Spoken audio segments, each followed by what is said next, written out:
Bonjour, bonjour. Alors, petite vidéo qui va être sur l'exploitation d'une machine de type Windows.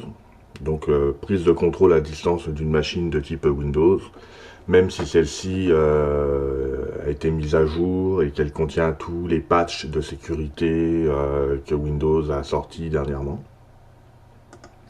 Même si celle-ci est équipée d'un antivirus qui est là, de type, dans l'exemple c'est un FortiClient, donc c'est peut-être pas la dernière version du FortiClient, mais les signatures normalement sont à jour, puis il est là pour faire sa job, puis je sais qu'il fait habituellement sa job, mais il y a des méthodes de contourner ce type de protection. Donc l'exemple repose sur donc deux machines virtuelles. La première est donc de type Windows, comme je le disais. Donc, la version du Windows, c'est un 6.1. En fait, c'est un Windows de type 7 professionnel. La machine de l'attaquant, lui, ça va être, comme d'habitude, la machine Kali. Donc là, j'ai ouvert la console Metasploit. On va aller tout de suite exploiter la faille qu'on veut utiliser. On va aller voir les options nécessaires pour pouvoir configurer le payload qu'on a besoin. Donc obligatoirement on a besoin d'avoir le nom du fichier qu'on va envoyer. En fait ça va être un fichier de type LibreOffice, donc une extension en .odt, dans lequel il va y avoir une macro malveillante. Donc là j'utilise LibreOffice, mais ce type d'attaque peut très bien être faite aussi sur mon ventre, sur des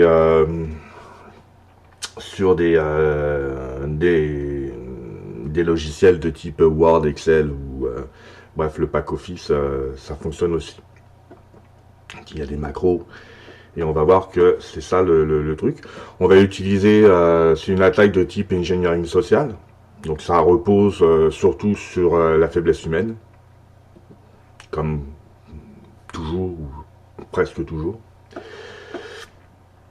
Donc c'est ça. On va, pour les besoins de l'attaque, se dire que moi je suis un malveillant, puis j'envoie un CV à la compagnie que je veux hacker.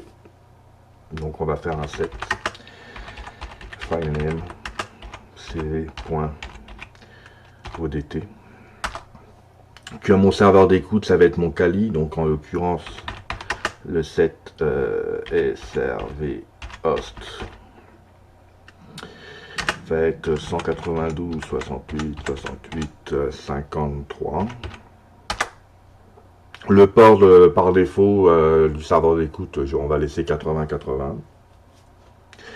On va faire un exploit. Alors là, ce qui va se passer, Kali va générer plusieurs choses. Il va générer le... Ah, j'ai pas vérifié. Habituellement, je vérifie mes options. C'est pas grave. On va voir si ça a fonctionné pareil. Donc là, on s'aperçoit que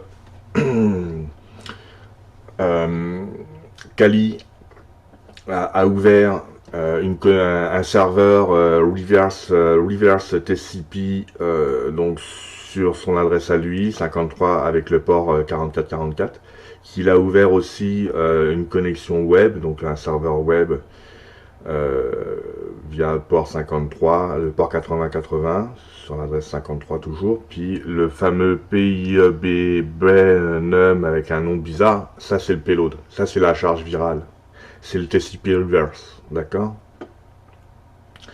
Et il a créé aussi un fichier qu'il a appelé cv.odt, qui est caché dans au niveau du répertoire route. Et dans le répertoire caché, il y a un point devant là, le MSF4 local. Il y a le cv.odt. Ça, c'est le fichier que l'attaquant va envoyer à la victime. Donc on va le retrouver. On va le retrouver là, cv.odt. Qui a un icône bizarre. Hein. Je sais pas si ça va marcher mon affaire. Hein. Voilà, j'ai pas fait de test avant. Bon, on va copier ça. Pour les besoins de l'exemple, on va aller dans mon fichier de partage. D'accord. En fait, on va simuler que je l'ai envoyé par courriel, peu importe le média que j'ai utilisé, mais il a été envoyé à la victime. Donc ça, on n'en a plus besoin. Ça, on n'en a plus besoin. On va agrandir ça. Donc, la victime, elle, si je fais un net stat, il n'y a pas grand-chose.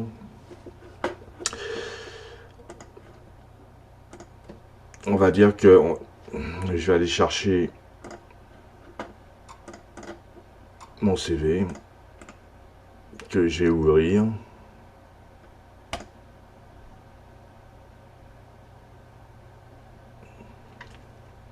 Avec LibreOffice, qui ne devrait pas tarder. Voilà.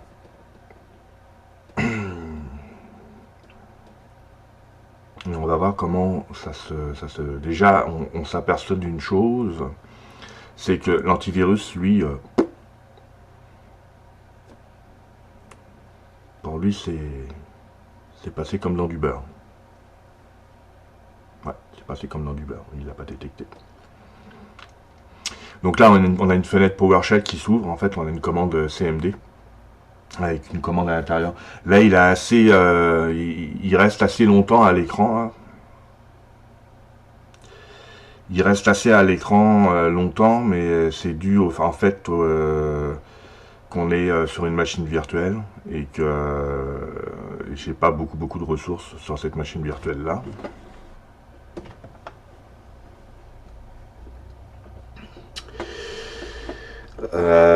C'est ça, donc on s'aperçoit ça. Donc on s'aperçoit, parce qu'en fait sur une machine réelle, une vraie machine avec du vrai hardware, etc., cette commande shell là, elle serait apparue très rapidement en fait. Donc là on se retrouve avec un document de type ODT, bon là il est vide, mais j'aurais pu mettre du texte, et puis ça aurait pu être un vrai CV, un vrai faux CV en fait. De l'autre côté, on s'aperçoit qu'en fait, la machine de la victime, elle a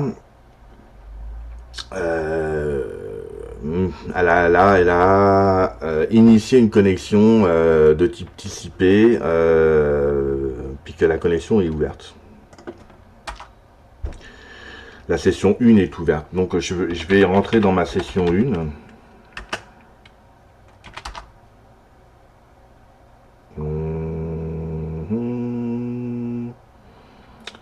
Il faudrait que je rentre dans ma session 1.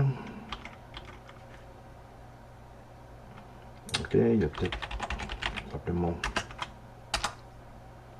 Voilà, c'est ça, j'avais fait une faute d'orthographe. Donc là, on vient de prendre la main, on a ouvert la session, la connexion est vivante entre la machine de ma victime et mon serveur qui est en écoute. Si je fais un shell, par exemple, voilà, là je viens d'ouvrir un shell à distance à partir de ma machine de ma victime. C'est pas plus compliqué en fait.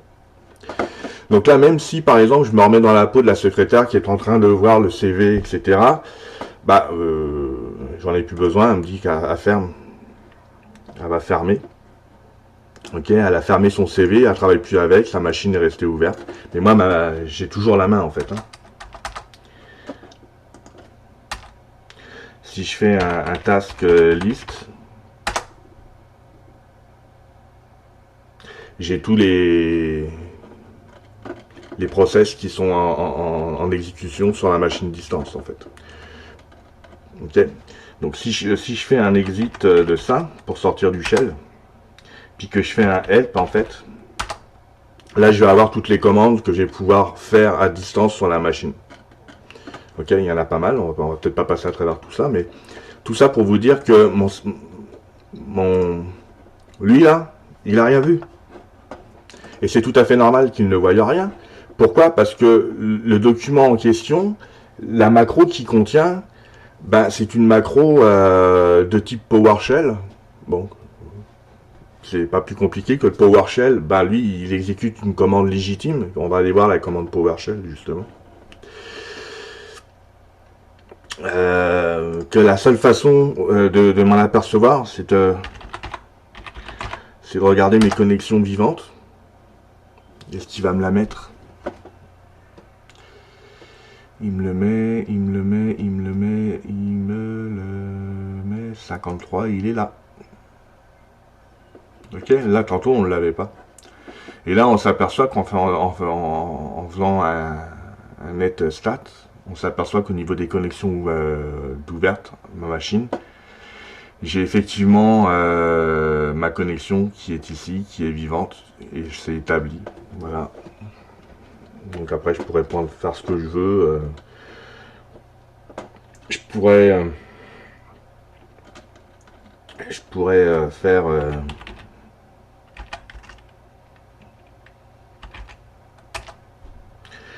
avoir les informations de la machine que je suis en train de manipuler à distance. Donc c'est bien, tantôt on avait bien ça, un build, blablabla, le truc standard. Voir par exemple si ma machine est idle time, depuis quand ma victime est inactive sur sa machine, d'accord? Donc là ça fait 29 secondes que j'ai pas touché au Windows. Et après je pourrais m'amuser à exfiltrer des données, à aller mettre de quoi de façon à faire de la persistance, d'accord? Et tout ça à l'insu de la victime. C'était juste ça que je voulais vous faire voir. Donc, ce que je pourrais, pour terminer, ce qui serait intéressant de dire, c'est que pour éviter que cela arrive, il y a des choses à faire. Et ces choses-là sont pas obligatoirement d'ordre technologique. En fait, il n'y a pas d'argent à investir. Le client, il n'a pas besoin d'investir des sommes astronomiques en techno pour éviter ce genre de hack. La chose la plus simple, en fait, c'est, puis je le répète souvent, c'est de faire de la sensibilisation auprès de vos ressources en interne. C'est de faire des séances où vous allez expliquer à vos ressources que utiliser des solutions technologiques, c'est pas sans risque. Et qu'il ne faut pas obligatoirement ouvrir tout et n'importe quoi sans se poser des questions aux conséquences que vous pouvez avoir. Et en l'occurrence, là, pour le LibreOffice, idéalement, ça serait, si j'ouvre mon LibreOffice, idéalement, ça serait de faire du hardening, de faire du hardening en français, ça serait de renforcer la sécurité, j'ai pas le terme exact, mais bref. Par exemple, c'est si je vais dans... Est-ce que je vais l'avoir? On va ouvrir un fichier, on va faire ça. Par exemple, si j'ouvre ça, puis que je fais outils, que j'ai les options, ouais, ça doit être dans options, sécurité, je pense. Je sais jamais où il est, sécurité, bon. Sécurité des macros. Bon, par défaut, là il est à faible, non recommandé, ok? Moi, je le mettrais à quelque part par là. Puis après, il y a des sources de confiance, d'accord? Donc ça serait au service TI de la compagnie d'aller faire une petite configuration de façon à autoriser uniquement certaines sources et pas d'autres. Puis tout ce que vous ne trustez pas, les macros ne s'exécutent pas.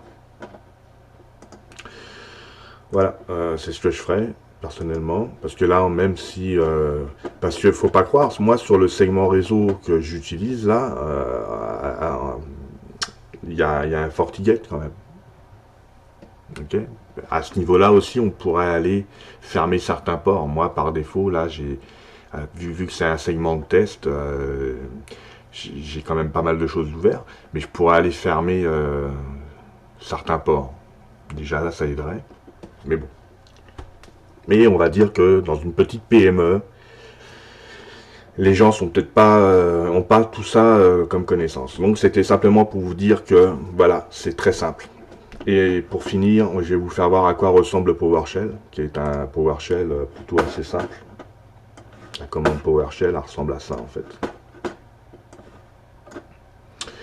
Ok, dans ma commande PowerShell, à un moment donné, la macro elle va exécuter un CMD, donc elle va ouvrir le PowerShell qui va être caché, et on va aller faire une connexion web, ok, qui va être le fameux, bon là le port est pas le même, moi j'avais fait des tests avec un autre port tantôt qui était 77-77, mais là on a vu c'était 44-44, et qui va aller chercher la charge virale, le TCP reverse qui est ici.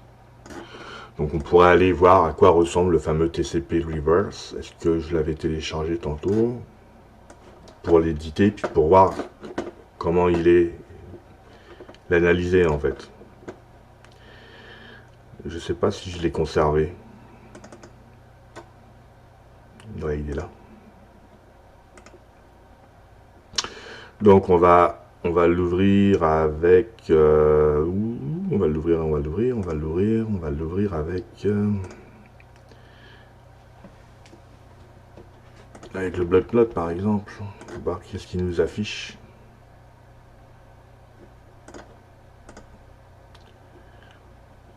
Bon, bah voilà.